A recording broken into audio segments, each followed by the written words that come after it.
Hey guys, this is Clutch Attitude. Once again, I'm here with Jenny from the Art of the Fight YouTube channel. Hey Jenny, how you doing? Good. How are you? Glad to be I'm back. doing wonderful. I'm doing wonderful. Hey, today we're going to be covering UFC 328. We're also going to be talking a little bit about Zalal versus um Aljamain Sterling, how that went. And we're also going to be covering a little bit of that interview with Dominic Cruz and Brian Ortega. I want to get Jenny's thoughts about that. But first of all, I want to get your thoughts about the UFC 328. It's coming up in about 2 weeks, and we're going to be breaking down what the matchup looks like. And to be honest with you, in my opinion, it's the most interesting matchup so far this year. We got Strickland versus Chimaev, a heavy wrestler against a very smart, IQ driven striker. Can be boring at times, but I'm telling you right now, a lot of people are sleeping on this fight. Jenny, we were not able to get Jones, Pereira this year.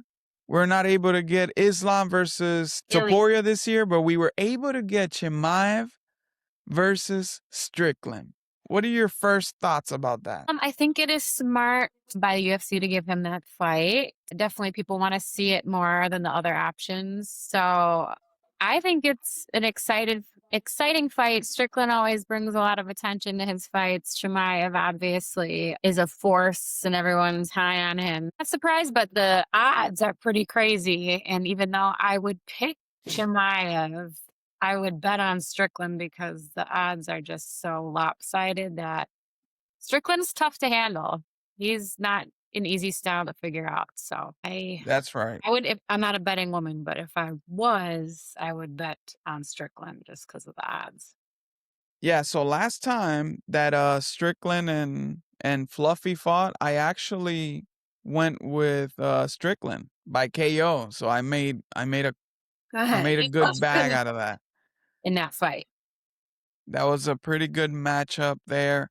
But hey, what's interesting about this fight is not just the actual fight, but the things behind it. We know these guys trained together. They were part of a gym. You know, they were members of the same gym, and all of a sudden, they got a bunch of uh a bunch of drama behind it, right? You got Chimaev saying that he would ragdoll Strickland and he would do it in the gym as well. And you got Strickland saying, "Hey buddy, that's not quite the truth." That's actually what the UFC wanted, right? They wanted to give the year a big pop with having these two fighters going at it, right?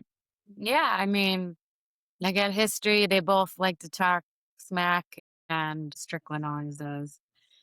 And it's a big card in Jersey. So I'm excited for it. I don't know how it's gonna go, to be honest. It could be boring. It could be insane. But I Strickland's last outing makes me a lot more confident in him. He really looked good, and I did not think he was gonna do that to Fluffy. So Especially against a wrestler like Fluffy. And we know put it on him. Chimaev is a wrestler as well. Bit more skilled than Fluffy, in my opinion. They both have very similar outputs as far as just being in your face, trying to get you down to the ground. But I think this is going to be a very interesting matchup.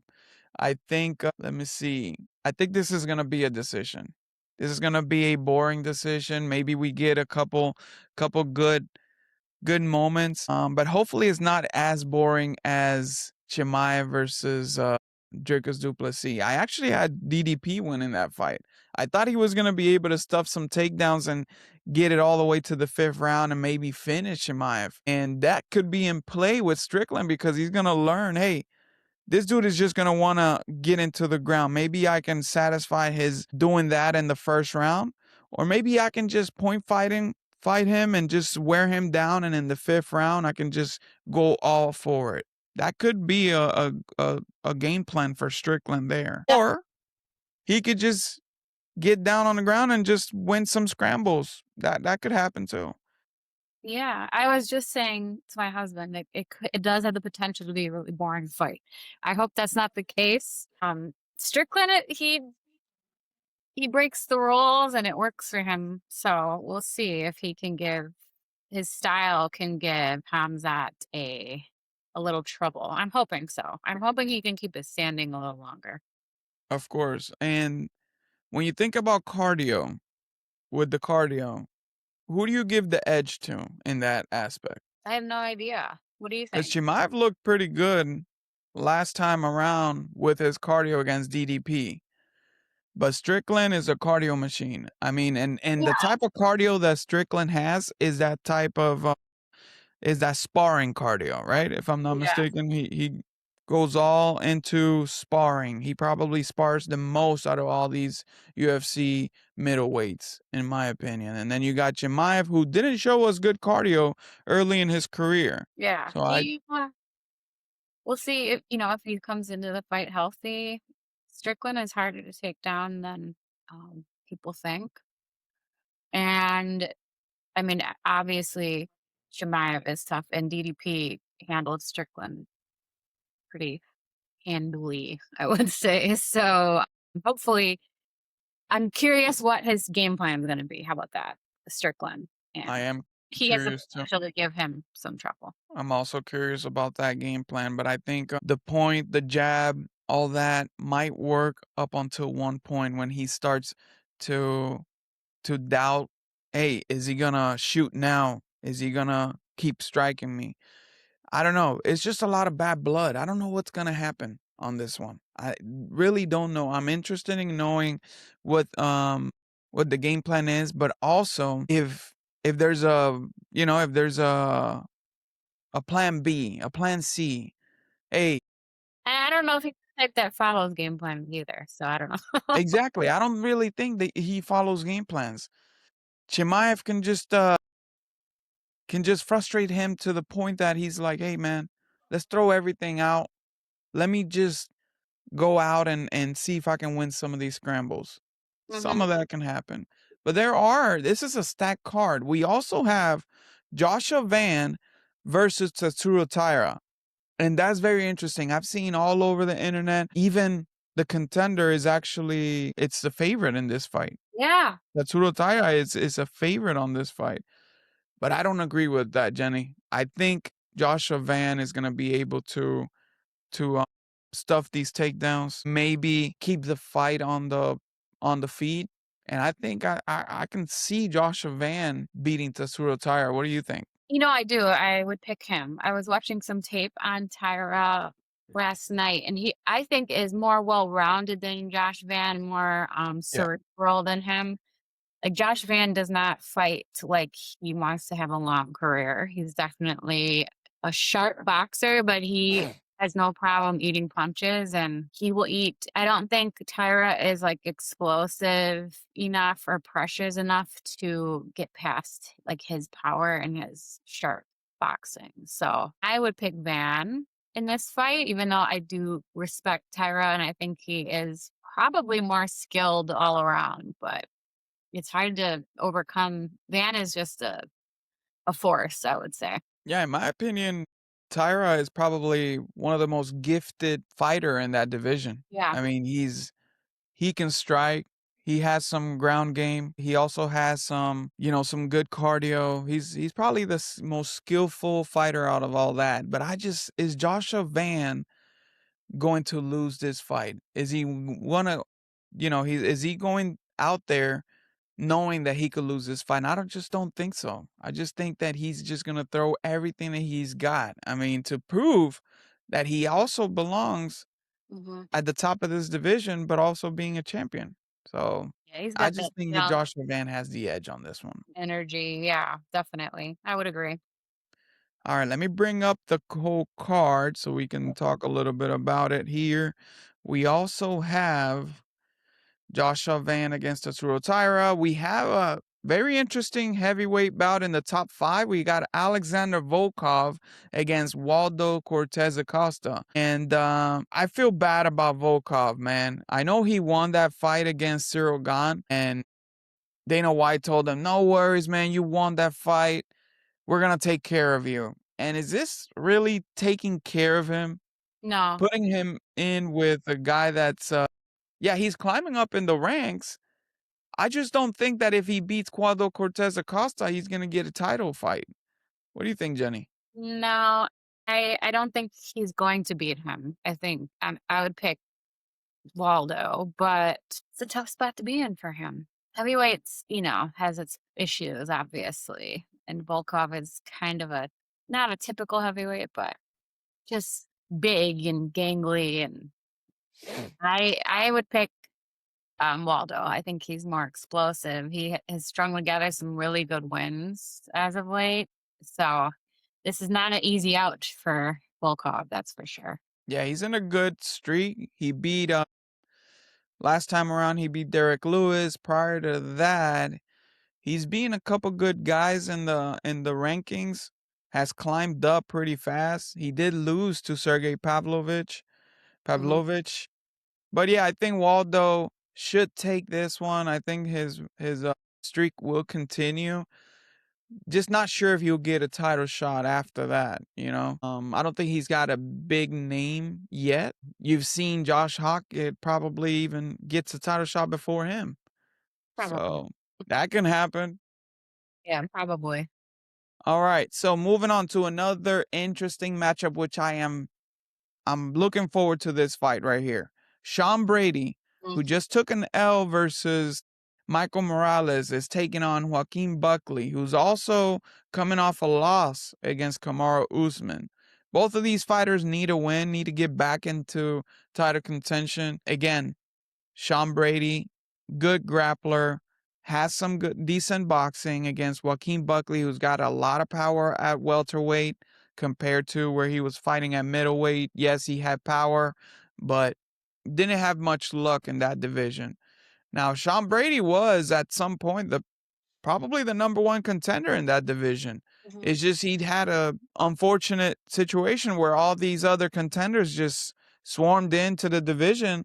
You know, you got Michael Morales, Ian Gary, Carlos Prates, all these other fights just passed him. But Sean Brady, at some point, he was the number one contender. I mean, he had a decent fight against Bilal.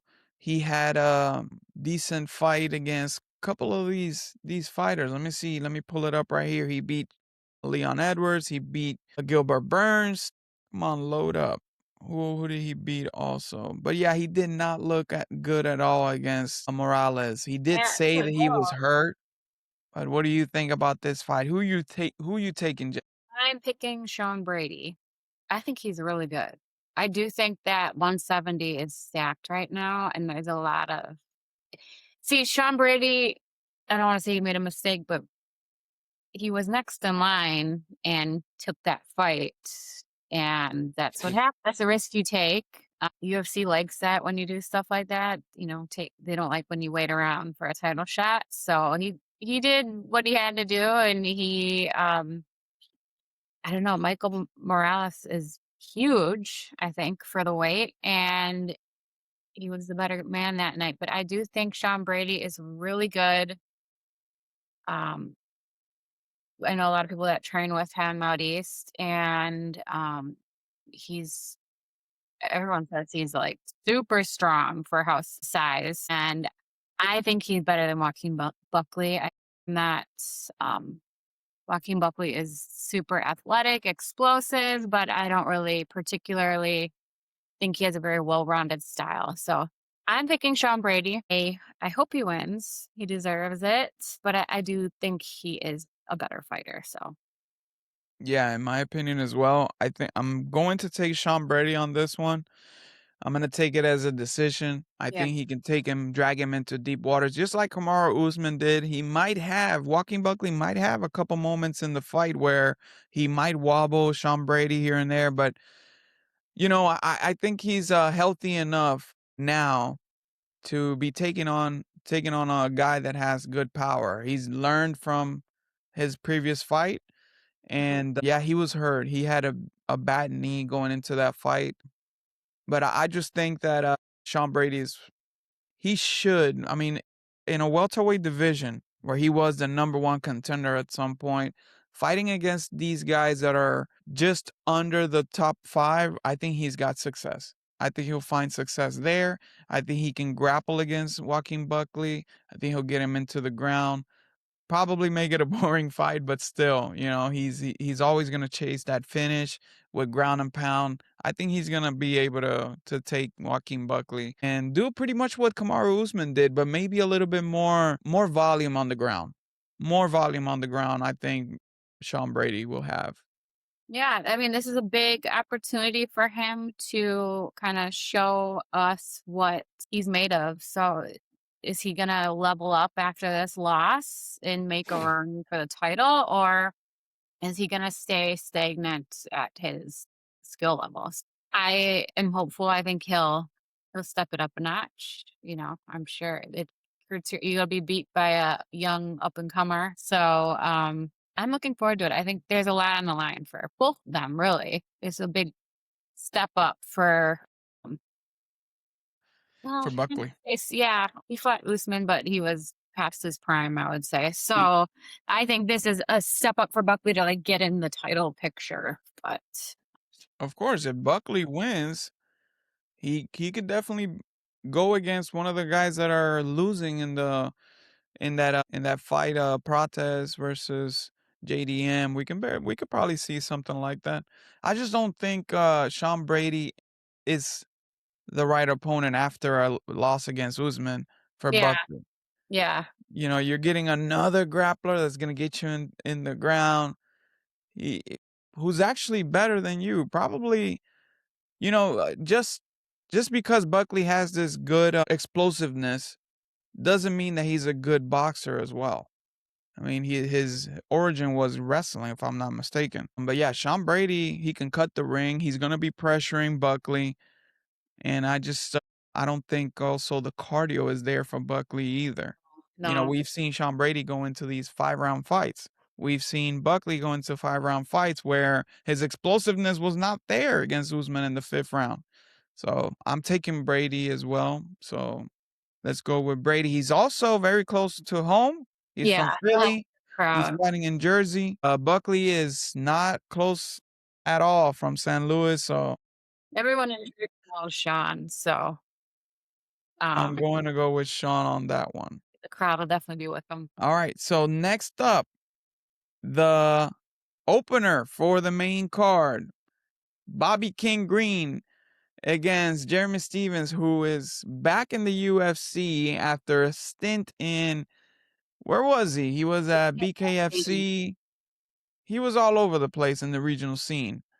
Bobby King Green is coming from what, like 3 fight winning streak right now? I know he won his last fight. I don't know if he had 3 in a row, but Two in a row.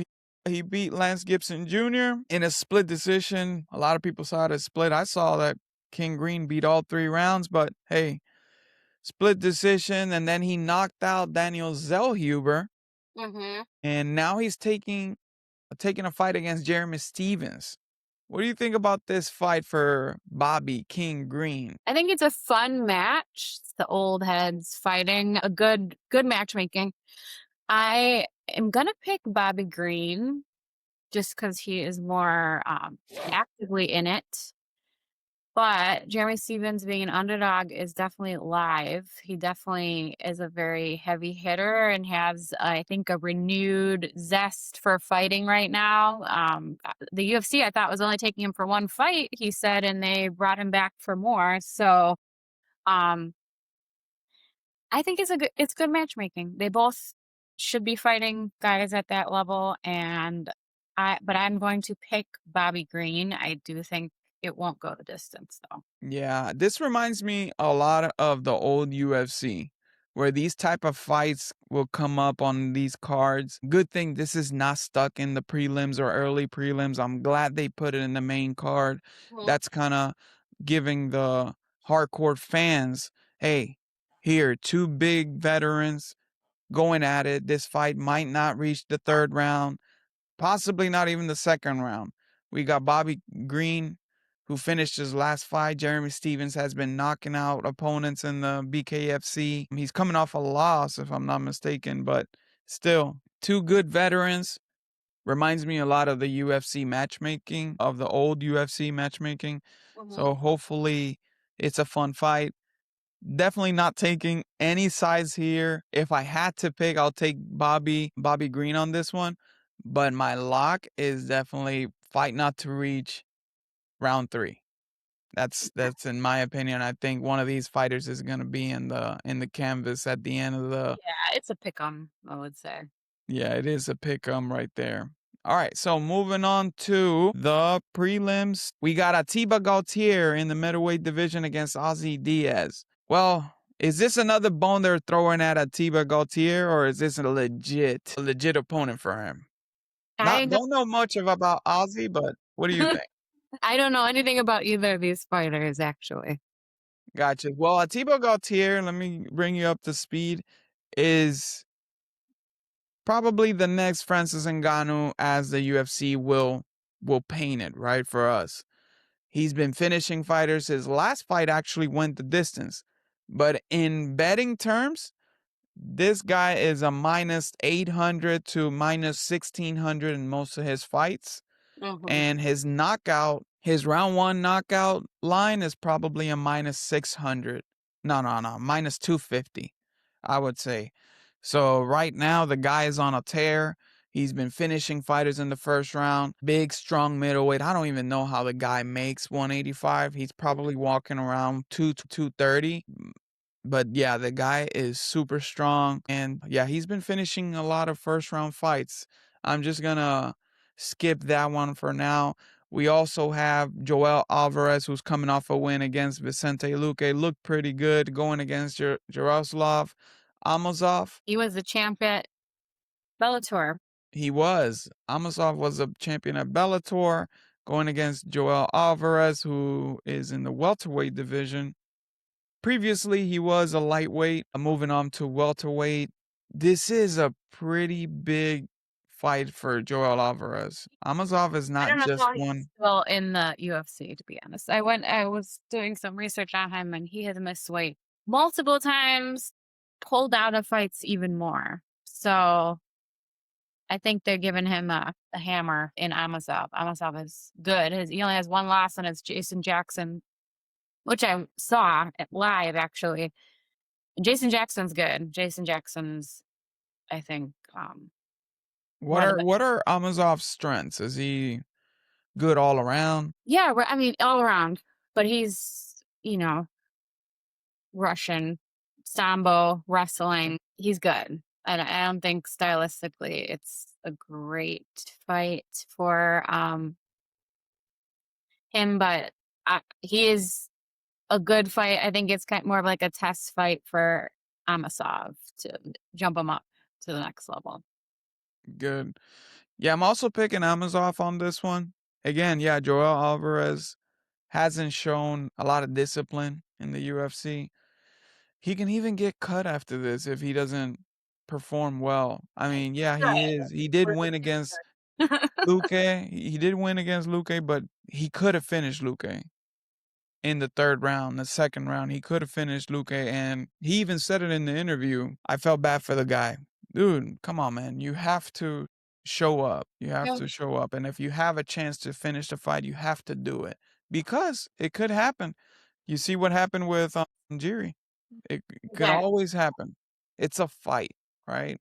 And even though Vicente Luque has seen better days, we saw his previous fight against Gastelum, and he was able to submit Gastelum after knocking Yeah. him down. That was Yeah. pretty cool. Yeah. That Luke was pretty cool. is someone that I had really high hopes for. I think a lot of people did. So still don't write him off completely, but Joel, I don't know who his manager is or why they still have kept him with all his issues he's had seemingly with discipline and pulling out of fights and not making weight. I think he's on the chopping block. Yeah. Yeah, definitely he's in the red line with the UFC. Next fight, another vet, Grand Dawson against Mateusz Rebensky. I think Mateusz Rebensky has had like probably four out of his last 5 fights. He's had a bonus performance bonuses. Mateusz Rebensky, I think that's how you say it. He went against an Argentinian that was in the last card. I forgot his name. Esteban Rivovics, and that Mm, was a fight of the night. I yeah. mean, that was a crazy fight. So now we see Grant Dawson, who's also fun. Yes. He's also fun. So probably this might be one of the It'll be performance performance fights in the night.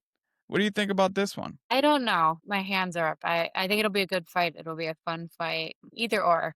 Either or, yeah, it is a pick 'em fight. I think it's just probably gonna be very fun to watch. I like this one. All right, and in the early prelims, we got a few we got a few prospects. I'm just gonna go down the list on a few prospects here. We got Baysangur Susurkaev, who is a fighter that's actually best friends or very close to Chimaev, taking on Jordan Santos. That's gonna be a pretty fun fight there. We also have Pat Sabatini against William Gomez and Roman Kopylov against Marco Tullio. That'll be fun there to watch.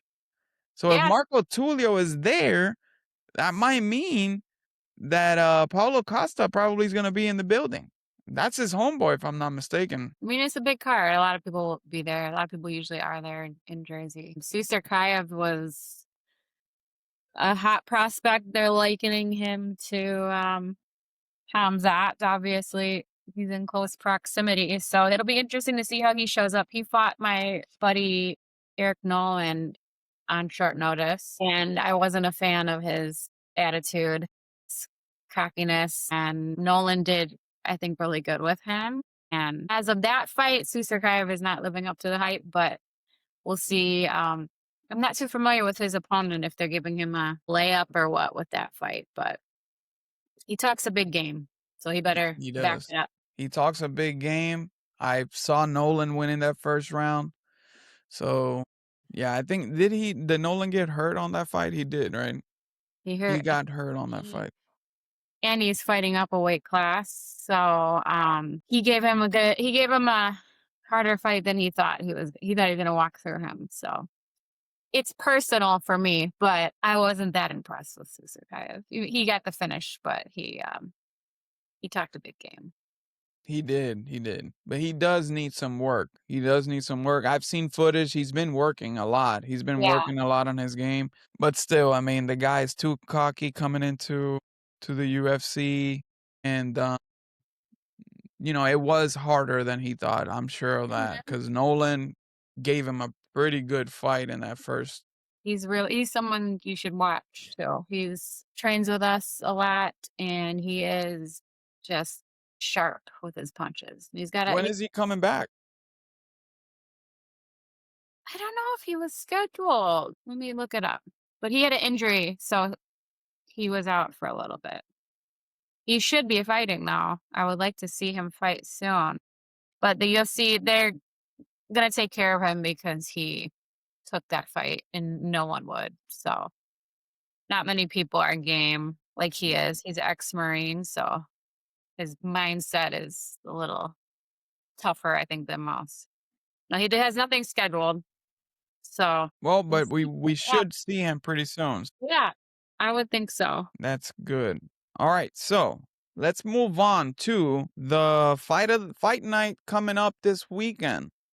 Interesting matchmaking here. We got Jack Della Maddalena against Carlos Prate. This fight takes place in Perth, Australia, and it's a former champ against a rising contender, Carlos Prates. I think Carlos is probably older than Jack, but still, Carlos Prates is just very dangerous. I wonder what is Jenny gonna take? Who's Jenny gonna take on this main event? That Who are is you taking another on this one? exciting matchup. One of those fights that you just don't know what's gonna happen. I wouldn't be surprised if either of them won. I think I'm gonna pick, I don't know. I wanna say Pratas, but Jack has some more veteran IQ, I would say. I don't know. Maybe Jack. Hey, Well, both fighters are good. They're fun. It's gonna be a fun main event. I just think that that left straight from Prates is he's just sharp. very, very bad. I mean, He's a the guy sharpshooter.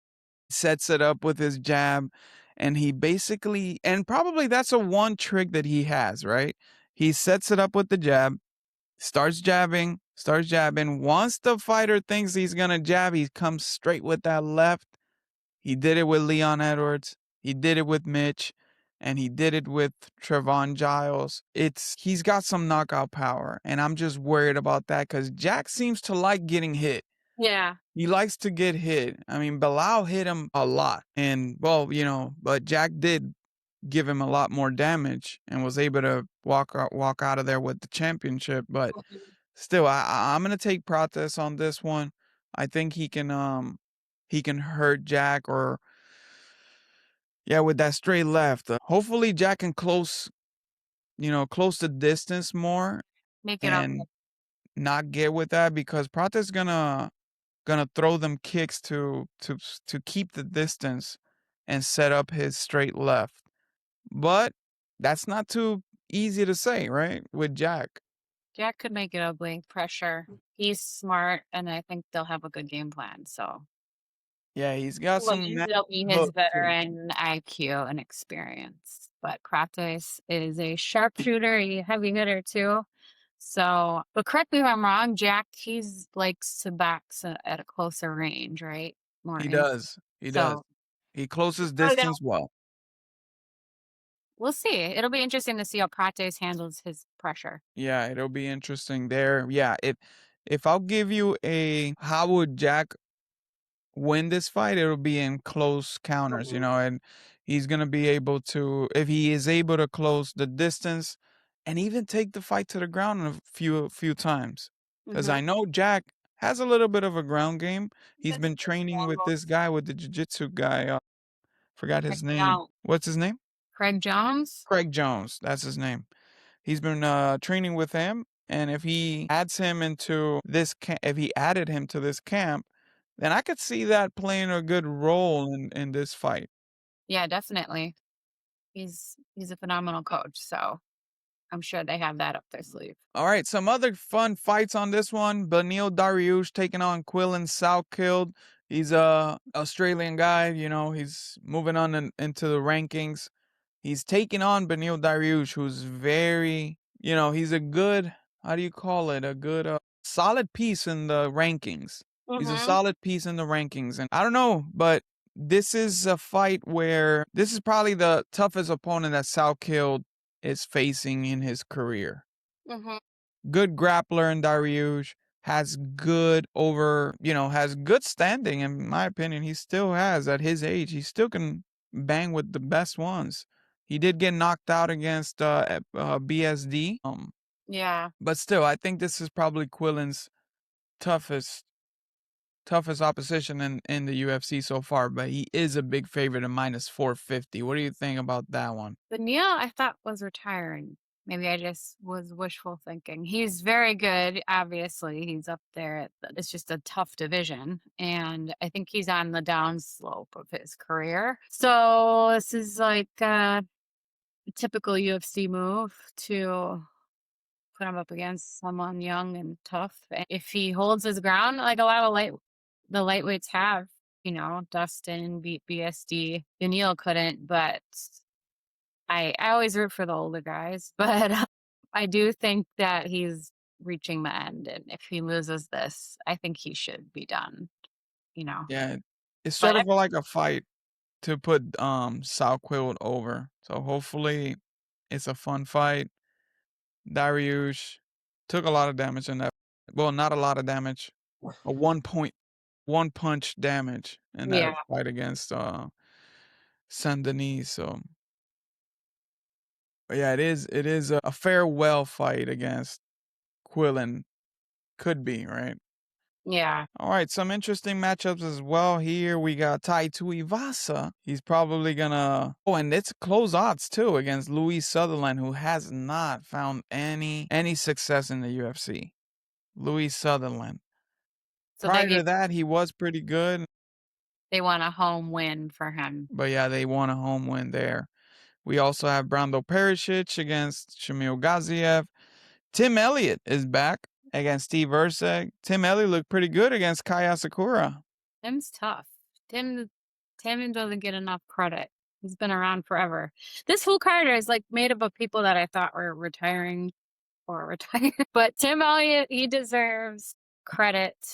He's not an easy out for anyone. I know, right? GM3 is back here That's against Jacob Malkoon. Jacob Malkoon is at a minus 1100 on this one, Jenny.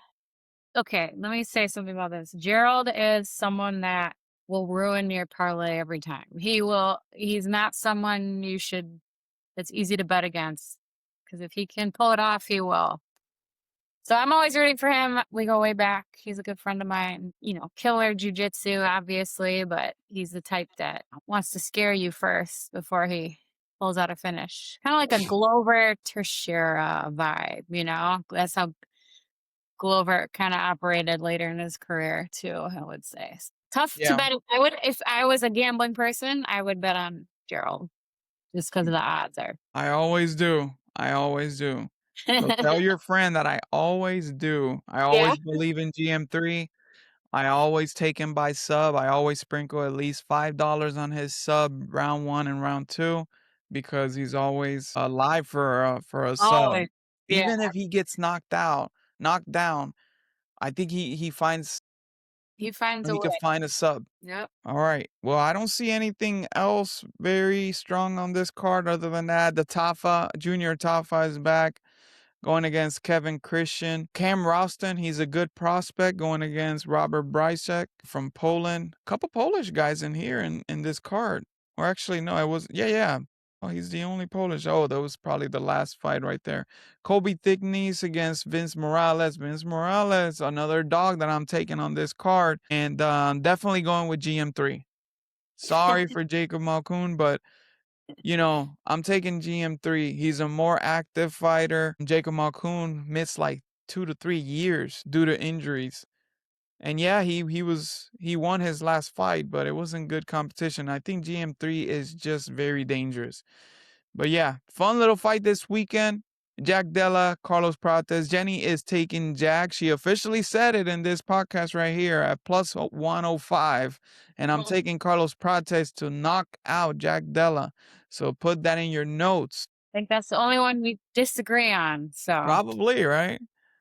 But yeah, and if you also have a little cash on the side, put GM3 round one or round two sub for GM3. I think that's live as well. Definitely live. All right, moving on to the recap versus Zalal versus Aljamain Sterling. And I'm gonna tell you what I thought before the fight. I did miss Gilbert Burns. I missed on that one. Gilbert Burns, I thought he was gonna be able to beat Mike Malott. Missed on it, but I was not going to miss this one. I took the vet against a rising prospect in Yusuf Salal, and I was not gonna miss on this one. This was probably the best match that they could, put Aljo in because I knew he was gonna take this into the ground, and I don't think Zalal had the strength to get up from these takedowns, and that's what he showed us in 5 rounds. I mean, he did have a bad round in round three. Zalal was able to put him in a guillotine. But what do you think about this performance by Aljo? so what do I think? I think Aljo, I was picking him to win, and I think he did exactly what he needed to do. He's another person that I think is underrated for his abilities in his career. Even I, in the beginning of his career, underestimated him. I've kind of watched him come up from the beginning, I would say. And he's really evolved, and he really Zalal, he didn't do bad. He did well. I don't think his stock goes down that much, but Aljo put on a clinic. He big brothered him at some points. So good for him. It was fun. It was not a very exciting card, and it was a nice cap off to the card. High level grappling. It was fun. I'm happy for him. Yeah, there was a lot of grapplers in this card, and a lot of people are saying that the card was boring, giving it a 3 out of 10. I gave it a probably like a 7 or 8. It keeps you wondering what's gonna happen. Is this other guy gonna find success? Is he gonna come out? Because sometimes when you have a grappler like Aljo, he will grapple you for 2 to 3 rounds, and all of a sudden his hands are tired this and that. But hey, right after that third round, that's the moment where I was like, whoa, is Aljo coming out and is gonna look this dominant? Because you got Zala was able to get a round out of him, but you know what? Aljo kept coming forward, closing distance, and also preventing Zalal to circle him with the leg kicks. So he kept him in front of him The and then beat he took him down. That's a sweep. vet move right there, right? When you stop the guy from circling you and he's a striker, that was a vet move. He did good. He's in that sweet spot in his career, especially for grapplers. My husband's kind of in that too. Like you're technically past your prime, but you have all that experience, that fight IQ. You really kind of come into your own flow as like a well-rounded fighter and are comfortable out there where it's not just reactionary. And he is obviously very comfortable. He's dominant in his grappling and he makes grappling fun, I think. So I enjoyed it. It was a good fight. I enjoy fun grappling matches, and Aljo deserves his flowers, which I think he's getting finally. I think a lot of people, the tone seems to be changing on him, and he deserves it. He deserves to get credit. He's done really well for himself as a fighter and in his career. Yes, he did. And actually the UFC awarded him with a 5-6 year contract, 5-6 fight contract or 5-6 years contract. I'm not sure. Not even 5-6, probably 5-6 fights. Yeah. Yes. They awarded him with a contract renewal just before the fight. He's definitely live for a title fight against Volk or whoever wins out of Volk and I'd like to Mavzar. see it. So that's Yeah, pretty it'd good be for fun. him. Be a good way to finish his career. One more Of go at it. course. Who Before we go, who do you think which one is the better matchup? Volk versus Aljo or Volk versus Mavzar? Because it is a rematch. Mavzar already beat Aljo. I I'm saw Aljo beating Mavzar, but hey, sorry, I mispronounced his name. Mozart. Mavzar, yeah. Mozart. Deserves it, I would say. Aljo, I mean, he takes some time off in between fights at this point in his career, so I would probably say, Mozart deserves the shot. I am more interested in seeing Aljo fight because I don't know how many more fights Volkanovski has in him too, but it might work out perfectly for Aljo to, get a real, like, good crack at Volkanovski if he waits a little longer. That's true right there. I am excited for I want to see Aljo versus Volk, definitely. I want to see because we can always get at least one more fight with Aljo against Mofsar. So I'm really excited to see that. Not sure if that's gonna happen next, but It's not good. I mean, I don't think they'll give Aljo the shot though. Right yeah. away. I don't think they're eager to, so. Well, Jenny, thank you so much. I want to say congratulations on opening up that gym. You and Oh, Corey are thank doing wonderful. I'm watching all we're in the those reels process. that Yep. Corey's doing. They're funny. They're really funny. I think he's getting his name out there. That's pretty Talent. cool. He needs it here. Yes. So shout out to Corey. Follow Jenny on YouTube. Follow Jenny on Instagram. Thank you so much for coming out. Another episode here with Clutch Attitude and Jenny from the Art of the Fight. Take care, Jenny. Hope you Thank have a you so wonderful much, day. Will. Appreciate you. Have a good one. You got it.